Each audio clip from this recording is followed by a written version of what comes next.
Welcome to The Explainer. So today, we're diving straight into a story you probably think you already know. I mean, we all see the headlines, right? The rockets, the electric cars, the mind-boggling wealth. But the actual path he took to get there? Yeah, it was definitely not a straight line. We're looking at a pretty gritty story of survival, just relentless hustle, and some absolute massive risks. Let's get right into it. Obviously today, we see the billionaire CEO, the guy literally trying to colonize Mars. But if we rewind a few decades, he was actually just a deeply introverted kid growing up in Pretoria, South Africa. And man, his childhood was genuinely brutal. He was bullied, like severely bullied, to the point where he was actually pushed down staircases by these really violent classmates. So he wasn't the popular kid. He was very much an outsider, just trying to navigate this incredibly tough environment, both at school and at home after his parents went through a divorce. So how does a kid even survive that kind of intense isolation? Well, he basically retreated into his own mind. To escape the really tough family dynamics and just the relentless bullies, he would spend up to 10 hours a day doing literally nothing but reading. We're talking science fiction, entire encyclopedias, philosophy, you name it, he consumed it. It's like he built this fortress of knowledge around himself just to block out the real world.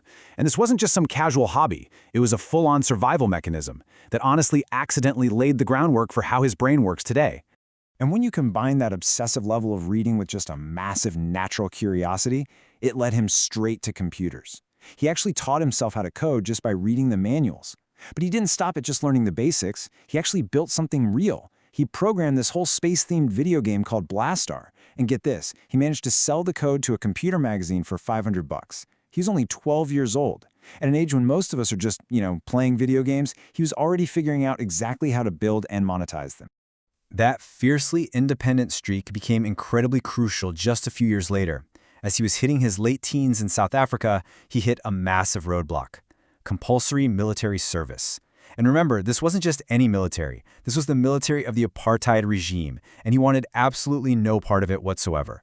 So at just 17, he makes this incredibly bold call to just leave his homeland completely behind. He struck out totally on his own, specifically to avoid being forced to enforce those apartheid policies.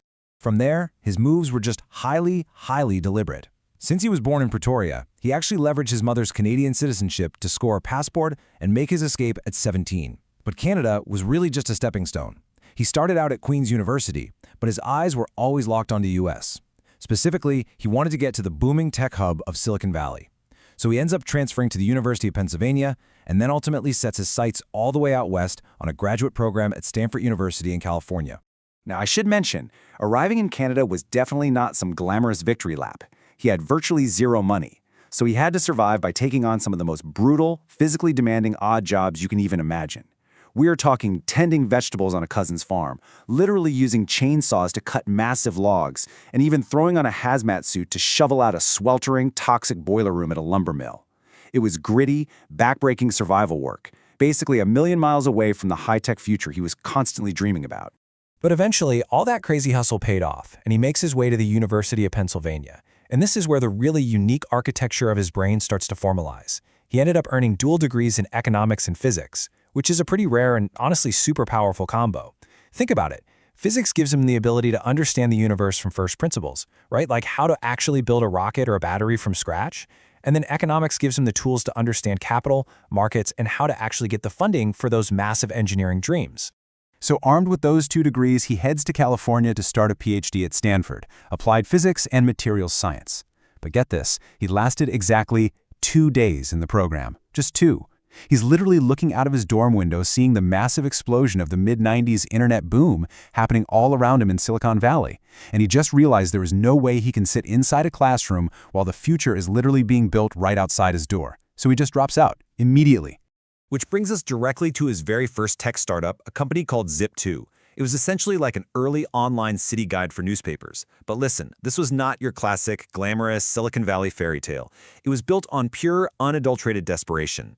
He and his brother Kimball rented this tiny office space, but they couldn't actually afford an apartment, so they literally slept on futons under their office desks. They had exactly one computer. The website was running on it during the day, and then Elon would use it to code new features all night. And for basic hygiene, they literally had to walk over to the local YMCA every day just to take a shower.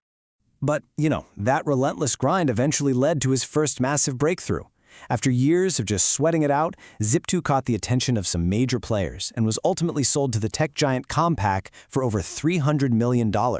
So, going from sleeping under a literal desk and showering at the Y, he walks away from this deal with a personal payout of $22 million. Boom! Suddenly, he's a multimillionaire in his late 20s. Now, did he take that $22 million, buy a yacht, and just retire? Absolutely not. He rolled almost the entire thing right into his next big idea, which was this early online bank called X.com. And because he is so fiercely competitive, he ends up merging with Peter Thiel's rival company, Confinity. They rebrand the whole joint operation as PayPal, and they basically ride that explosive wave of internet commerce straight to the top. Fast forward to 2002, and eBay swoops in and buys PayPal for an absolutely staggering $1.5 billion in stock. And as the largest shareholder, he walks away with $165 million. Now let's just pause for a second and really think about that. For almost anyone else on planet Earth, a $165 million payday means immediate, permanent, and highly luxurious retirement. You just step away from the grind and literally never work a stressful day in your life ever again. But see, this is exactly what sets his mind apart from everyone else. Instead of just playing it safe with a lifetime supply of cash, he makes the ultimate all-in bet. He took essentially his entire PayPal fortune and poured it straight into industries that everyone else deemed completely impossible. I mean, he found SpaceX with the literal stated goal of making humanity multiplanetary. He invests heavily into this struggling little electric car startup called Tesla Motors. And he eventually helps create Neuralink to try and merge the human brain with AI. He risks total, complete bankruptcy to build the empire that we see today. Seriously, just look at the journey we've mapped out here today. You go from a deeply bullied kid hiding in science fiction books to a 20-something cashing a $165 million check who then literally pushes all his chips right back to the center of the table. So it kind of makes you ask yourself, right? If you were in his shoes right after that PayPal sale, would you have risked your first millions on these impossible dreams to change the world, or would you have played it safe? It's a pretty fascinating question to ponder.